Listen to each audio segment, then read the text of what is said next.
ஒரு பெரிய மெசேஜ் சொல்கிறாரு. ஆணுக்கு பெண் சமம் கிடையாதுடா.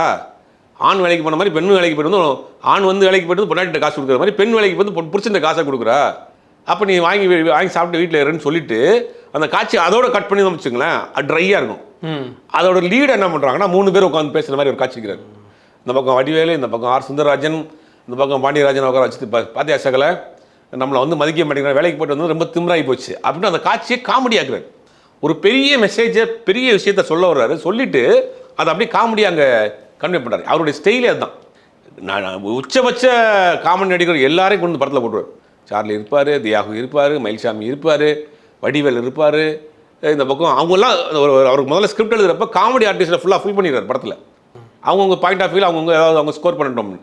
அதுக்கு பிறகு ஒரு ஸ்ட்ராங்கான ஒரு மெசேஜ் சொல்கிறார். சொன்னோடனே அந்த அந்த இது வந்து அப்படியே காமெடியாகவே கொண்டு போய் சேர்த்துறாங்க. அது ரொம்ப ஒரு புத்திசாலித்தனமான ஒரு அப்ரோச் தான் அது.